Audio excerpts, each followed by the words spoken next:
Hello, everybody, and welcome to the WildWeiler Weekly Wrap. As always, I am WildWeiler. If you hung out around my Twitch channel this week, you'll already know that I was a busy little boy.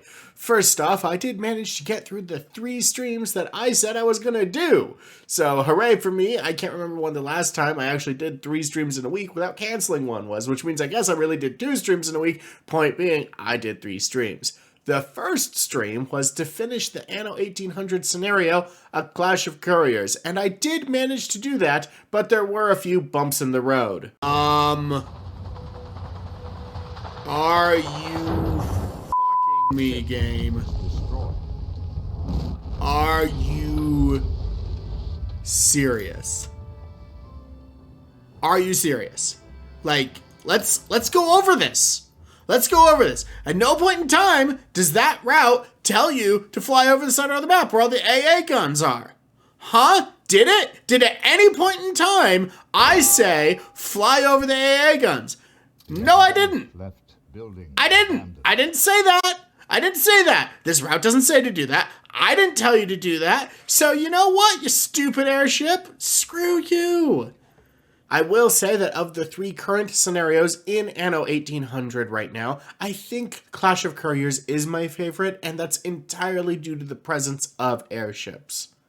My second stream was Mount and Blade 2 Bannerlord. And, well, let's be honest, I was reminded multiple times that when you lose a fight in that game, it just sucks. Like, you lose everything. You basically start at square one because your NPCs can't be bothered to not get themselves killed or get their parties annihilated or any some such whatevers. So I'm gonna have to do another stream to reclaim my station or do something else. Stay tuned for that. And finally, my third stream was a small, adorable little game called Swords and Magic and Stuff.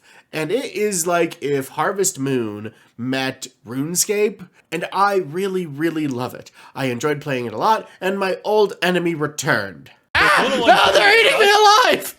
Oh god! The crabs are eating me alive! Oh, no. Okay. So yeah, crabs. But I got to play as a goat boy, so I'm happy. Also, the game has several really nice little world-building touches. Example, there's a whole questline where you're working for the guard, and on stream I was doing this like, "Hi, I'm an American cop and I'm gonna violate your civil rights thing. I just have some questions for you. Uh-oh, looks like you had a tail light out," sort of thing. But when you get to the end of one of the thievery investigations, actually sort of all of them have like an option of how you tell the guard captain what's going on. And one of them in particular, you could be like, "Hey, I found the guy who stole the thing, and it went missing because he said he needed money." And the guard captain will be like, "Well, thievery's wrong, so we have to talk to him, and we have to do something about that. But I will also talk to his employer because everybody is entitled to a living wage, and if he needs money, we need to be sure there's nothing wrong going on." And I thought that was like just a refreshing touch for a video game. Like, yes, we're cops. And we're doing cop things, but we're not actually bad guys, which, compared to the real world, is amazing, you know? But hey. Swords and Magic Stuff is currently an early access game, but I think it is good enough to play. Normally, I don't recommend early access games. I think they're glitchy and weird and stupid, and I really wish Steam hadn't ruined sort of video game release cadences by doing it. But this is an exception. I actually do recommend Swords and Magic and Stuff, and if you're looking to support a good cause while getting it, it is part of the Jingle Jams charity pack. There is a link in the description to that. The other thing I did this week was try some cranberry stuffed Wensleydale cheese. I know this is a huge tonal shift, but this is important because the moment I had it, I ran upstairs and wrote in my weekly wrap journal, talk about this cheese.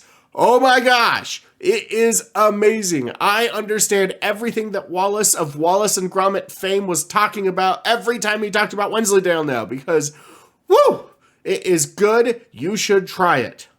And then I watched a show called 1899 on Netflix, and that's mostly because Netflix, A, would not stop recommending it to me, but B, Netflix has me pegged, and that it's a show about a pseudo-supernatural form of mass transportation, and you know me, I just can't not. But it is a very weird show. It is fundamentally a supernatural horror series that plays on the idea of what is real and what is not, and how do our brains experience the world through our little, like, flesh vehicles, which is unsettling, to say the best. The whole show is deeply unsettling.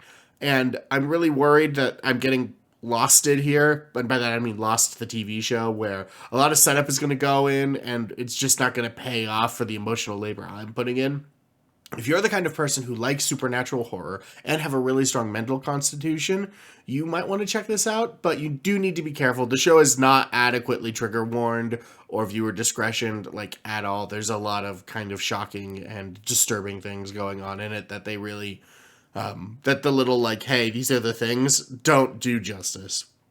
Like, really, like, take care of yourself if you watch it. It can be pretty intense.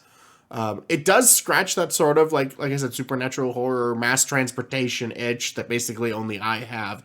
But it is really, really good in some regards. Like, the sound design alone is so upsetting. You can't really sleep after watching the show for like 2 days. It's amazing. If it gets renewed for a couple more seasons, I hope they can kind of pull it back from where it was, because it really feels like they're heading for an unsatisfying end. And I guess really what I'm trying to say is I spent 8 hours watching 1899, and all I got was a sense of and a feeling of unfulfilledness. So if they do a season 2, I'll watch a few episodes of it, but honestly, the show kind of died on episode 7. And that makes me sad. Big, did anybody else watch the sci-fi series Ascension? It was like a 3-episode miniseries, like 3 2-hour episodes or something like that. It felt like that. There's a very pivotal moment in Ascension where I lost interest, and it's when the twist is revealed. And the twist makes nothing matter, and I almost feel like that sort of happened in 1899. Not to as big of a degree, because they lampshaded it and they correctly foreshadowed it, but still. So that does it for this week. I do have 2 streams coming up on Twitch, one on Tuesday, one on Thursday, both at 6:30 Pacific time, so please join me over there. And then on YouTube this week, we have the final episode of my Stranglehold Let's Play, so that means it is time to announce a new Let's Play series. Thank you, Bacchus DM, for the recommendation. Here's the trailer. Not how I imagined my first day. What in God's name?